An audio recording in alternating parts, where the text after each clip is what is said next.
السلام علیکم ورحمۃ اللہ وبرکاتہ۔ میں آپ کا میزبان حافظ محمد عاصم، میں آپ کی خدمت میں حاضر ہوں ایک ایس چینل پر،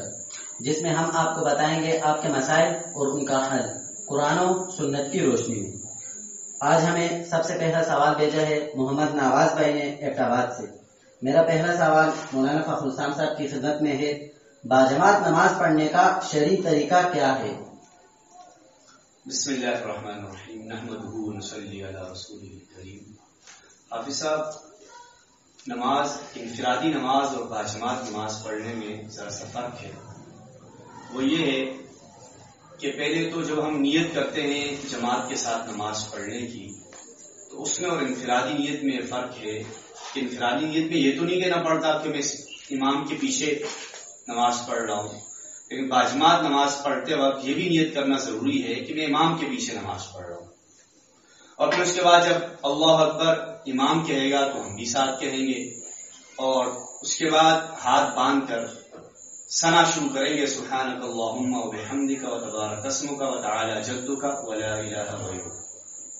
اور پھر اس کے بعد خاموش کھڑے ہو جائیں گے۔ پھر اس کے بعد ہم نے کچھ نہیں پڑھنا، پھر امام تعوذ اور تسمیہ پڑھ کے قرات شروع کرے گا اور ہم صرف سنیں گے۔ اور یہ بھی یاد رکھنے کی بات ہے کہ چاہے امام اونچی آواز سے قرات کر رہا ہو یا آہستہ آواز سے قرات کر رہا ہو، دونوں صورتوں میں ہم نے امام کے پیچھے کھڑے ہو کے قرات نہیں کرنی، اس لیے کہ قرآن پاک کے اندر اللہ تعالیٰ ارشاد فرماتے ہیں وَإِذَا قُرِئَ الْقُرْآنُ فَاسْتَمِعُوا لَهُ وَأَنصِتُوا لَعَلَّكُمْ تُرْحَمُونَ، کہ جب قرآن مجید پڑھا جائے تو تم خاموش رہو اور کان لگا کے سنو۔ اور علماء اکرام کا اس پر اتفاق ہے کہ یہ آیت نماز ہی کے بارے میں نازل ہوئی ہے،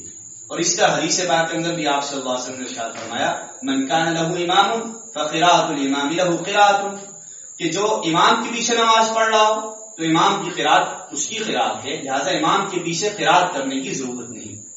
اور قرات سے فارغ ہونے کے بعد جب امام رکوع میں جائے گا ہم بھی اللہ اکبر کہہ کے رکوع میں جائیں گے، اور باقی اسی طریقے سے ہم بھی رکوع میں سبحان ربی العظیم پڑھیں گے، اور امام سمع اللہ لمن حمدہ کہتا ہے تو ہمیں خالی ربنا لک الحمد کہنا ہے۔ تو باقی سارا طریقہ وہی ہے، تحیات کی ہم نے پڑھ لی ہے، لیکن یہ بات یاد رکھیں کہ قرات جو ہے یعنی سورہ فاتحہ اور سورہ فاتحہ کے بعد پڑھی جانے والی سورت، یہ ہم نے امام کی پیچھے نہیں پڑھنی، پہلی رکعت میں بھی،